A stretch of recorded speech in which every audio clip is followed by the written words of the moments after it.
Tu as dragué une fille dans la rue et tu as terminé en garde à vue. Célibataire, tu devais rester, mais ta main droite s'en est assez.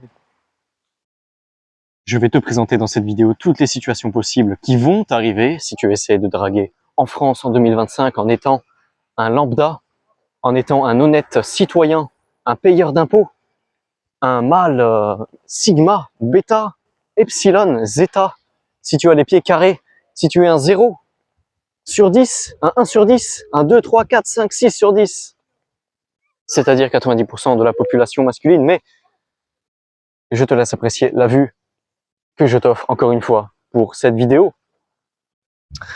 Et oui, bienvenue au club des mâles inférieurs. Première situation à laquelle tu vas être confronté, tu vas te faire ghoster.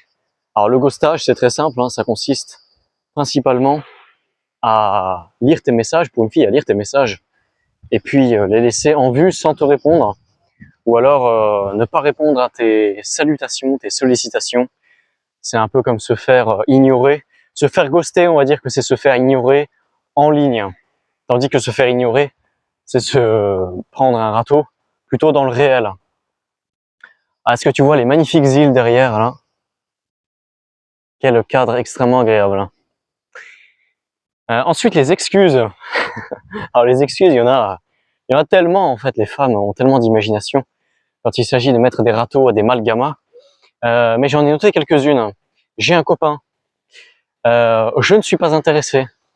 Je dois rejoindre ma grand-mère au marché, etc., etc. Tu pourras avoir le loisir de découvrir toutes les excuses que les femmes sont capables d'inventer quand il s'agit de te rejeter. Alors ensuite, on a peut-être la pire des situations, le pire des scénarios, c'est le rejet brutal. Alors là, pareil, les femmes peuvent être d'une grande brutalité quand il s'agit de montrer leur dédain et leur mépris face à l'homme gamin qui ose les approcher. Alors on a tu es moche, bon ça c'est assez direct, hein. Je dirais que c'est ce qui fait le plus de mal à l'ego. Ensuite on a j'aime pas ton style, donc ton style vestimentaire ou ta coupe de cheveux, etc. Et puis on a un autre qui est pas trop mal, hein. C'est tu es sérieux? Tu es sérieux de me draguer? Non mais attends, tu délires. Donc là, il est pas mal aussi. Ensuite, autre situation. Alors, on a les filles très tatouées qui vont t'expliquer que tu ne prends pas soin de toi. Donc, elles vont te dire, mais avant de me draguer, prends soin de toi. Alors qu'elles ont 15 000 tatouages tout le long du corps. On a ensuite les grosses. Alors, les grosses qui se plaignent que tu n'es pas assez musclé. Ça, c'est quand même assez symptomatique, je dirais, de la France et de l'Occident contemporain. Donc, les grosses qui t'expliquent que tu devrais aller à la musculation. On a ensuite les filles seules avec des chats. Alors en fait, tu vas souvent trouver ces filles sur des plages ou en voyage seules et puis en voyage avec leur animal. Donc elles sont évidemment en manque d'affection. C'est à ça que sert l'animal. Mais elles ne veulent pas de ton affection. C'est ça qu'il faut que tu comprennes. En fait, elles veulent de l'affection d'un alpha. Alpha que tu n'es pas, que je ne suis pas, que nous ne sommes pas, que 90% des hommes ne sont pas. Ensuite, on a alors les filles agressives. Alors, les filles agressives ne serait pas un problème si on pouvait répondre à l'agressivité. Malheureusement, le système féministe condamne, le système matriarcal condamne de tels agissements. Alors les filles agressives, vous allez les approcher, les draguer, et puis elles vont vous dire quoi? Tu me dragues, tu me prends pour un morceau de viande? Tu crois que je suis aussi facile que ça? Ce que vous n'avez jamais insinué, évidemment, mais le simple fait de les draguer vous classe dans la catégorie prédateur. Et elles pensent que vous pensez qu'elles sont des cibles faciles. Elles pensent que vous pensez que vous vous intéressez à autre chose qu'au sucre. Ce qui est possible, hein. Certaines filles sont intéressantes. Très peu, hein, pour être honnête. Mais certaines filles ont un sens de l'humour, ont une certaine culture, une certaine éducation, et c'est agréable de discuter avec elles. En général, plus ces filles-là sont éduquées et sont sympas, moins elles sont agressives. Et à contrario. Ensuite, on a les mamans célibataires qui cherchent un nouveau porte-monnaie. Alors, on les reconnaît facilement puisqu'elles sont seules avec leurs enfants. Elles ont en général opté pour un mec, un alpha, hein, bien évidemment, qui les a tronchés, puis jetés comme de vulgaires Kleenex. Mais il se trouve que les enfants coûtent cher et elles veulent un nouveau porte-monnaie, donc vous allez trouver ce genre de profil également. Alors, on a ensuite le mépris dans le regard. Alors, ça s'accompagne souvent d'un silence. La fille va te regarder en silence, mais avec un regard vraiment méprisant, vraiment méchant, de sorte que tu vas abandonner l'entreprise que tu avais à peine commencé. Ensuite, on a les filles avec trop de critères, hein, c'est-à-dire qu'il faut que l'homme en fait corresponde à tout ce que j'ai cité dans la vidéo précédente, tout en même temps. Donc plus d'un mètre 85, 90 kg, etc. Si tu n'as pas vu la vidéo précédente, je te mettrai la petite vignette pour que tu puisses aller la voir. Je pense qu'elle vaut le détour, sans trop me vanter. Et dernier scénario, il y en a sans doute plein d'autres. Hein. Si tu veux raconter un scénario que tu as vécu et que je n'ai pas cité, je t'en prie, avec plaisir, fais-le moi savoir en commentaire. Le dernier scénario concerne les filles qui vont en boîte tous les samedis, avec ou sans toi, c'est-à-dire que même en étant en couple, ces filles eh bien, vont en boîte, et elles vont en boîte pour une raison très simple. Elles vont en boîte comme tu irais dans un club de striptease. Donc pour se raffermir l'ego, et ce qui plaît aux hommes bêta, aux hommes gamma, c'est cette vue, regarde. Ah, c'est ça qui plaît aux hommes gamma. Bref, tu te manges des râteaux, des râteaux, des râteaux et encore des râteaux. Tu te manges tellement de vestes que tu pourrais ouvrir un magasin de vêtements. Alors pourquoi les occidentales sont-elles devenues tellement difficiles, tellement horribles quand tu essayes de les draguer? Alors j'ai ma petite théorie personnelle que je vais te décrire. Alors ma théorie perso est très simple. Elles sont habituées à déféquer en fait dans de l'eau potable depuis qu'elles ont 2 ans. Elles ont tout à disposition sans jamais connaître de difficultés ou de dureté majeure. Le robinet donne de l'eau, l'avion décolle sans se cracher, les maisons se construisent, le frigo est plein, l'électricité est toujours dispo. Bref, elles bénéficient d'un confort outrancier qui ferait pâlir d'envie nos ancêtres du Moyen-Âge. La loi est de leur côté, le monde du travail est de leur côté, le mariage est à leur avantage. La loi est de leur côté, le divorce est à leur avantage également. Les médias sont de leur côté, les magazines sont de leur côté. Bref, tout l'établissement, tout le système de A à Z est de leur côté. On appelle ça une situation de monopole en économie. Hein. Elles ont le monopole sur le marché très spécifique qui est celui de la séduction, de l'amour et de l'intime. Absolument tout le système est fait uniquement pour elles, alors soyons clairs. Il s'agit d'un totalitarisme matriarcal. Hein, il faut dire les mots, et il faut appeler ce système par son nom. Alors vous allez me dire, tu es méchant, tu es un incel de compétition. Les hommes aussi ont accès à tout ce que tu as décrit. L'eau potable, l'électricité, l'avion, etc. Et c'est exact. Sauf que ce sont les hommes qui ont construit et continuent de construire tout ce système. Et ils l'ont fait initialement. Les hommes sont poussés à inventer, à innover initialement pour une seule raison. Avoir accès aux femmes, les impressionner, pour les conquérir.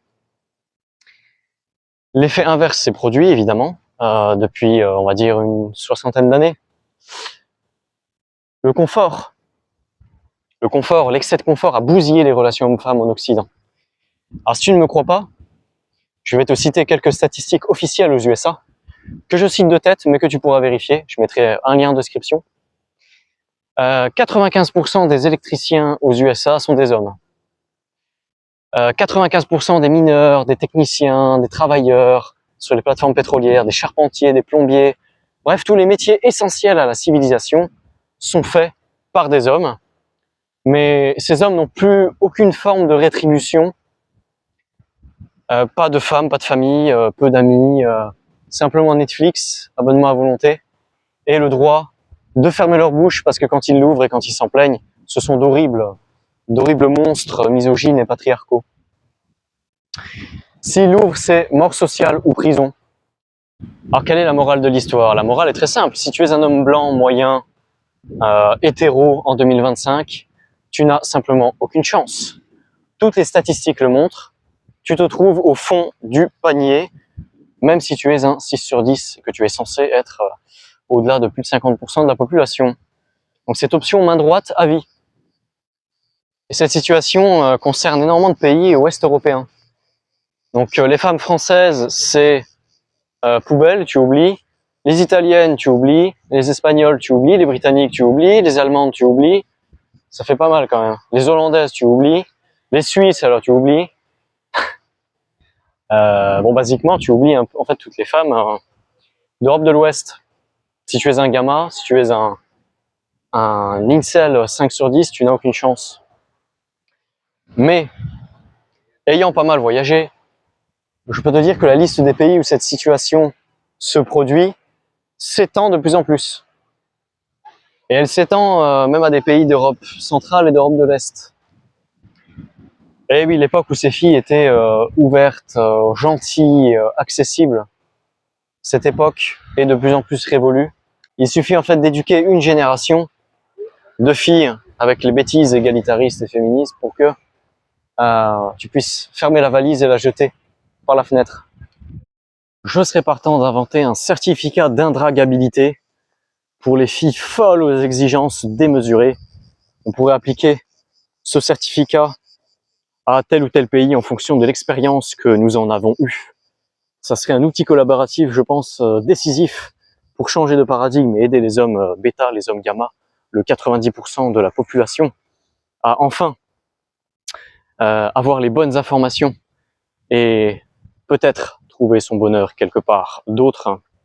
Donc les Polonaises, les Slovaques, les Tchèques, les Hongroises, les Croates, les Serbes, les Bulgares, eh bien tu oublies, alors tu n'oublies pas complètement parce que ces pays ne sont pas complètement infestés par cette mentalité matriarcale, ou je dirais ultra matriarcale.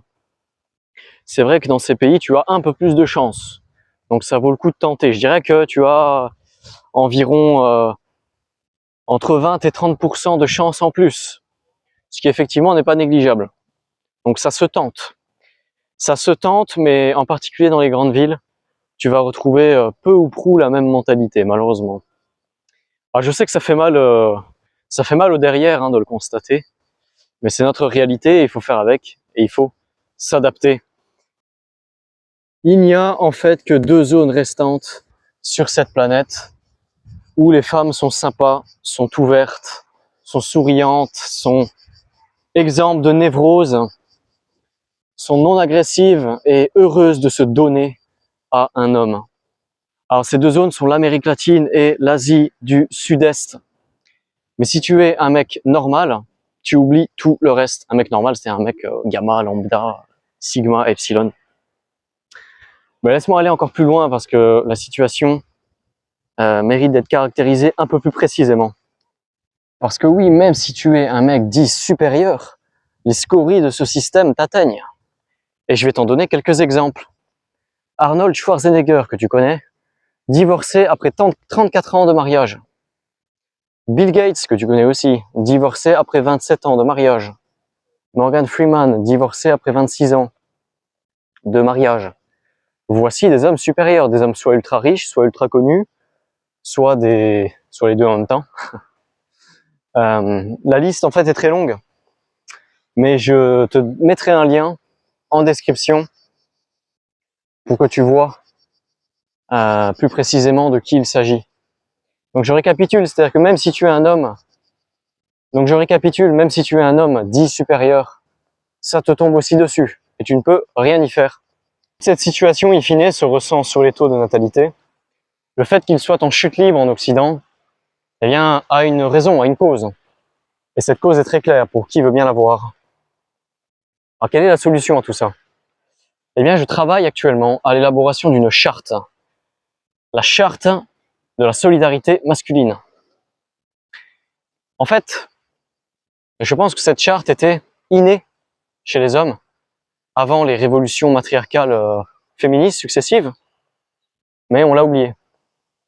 Je vais donc puiser dans l'histoire, puiser dans la façon dont nos sociétés en Occident fonctionnaient avant 1990, disons, pour établir cette charte de la solidarité masculine. Et dès qu'elle sera prête, eh bien, je serai ravi de te la partager en vidéo. Puisse-t-on améliorer le monde moderne? Sur ce, je te laisse sur cette magnifique vue de la mer Adriatique. Et je te dis à bientôt. Ciao, ciao.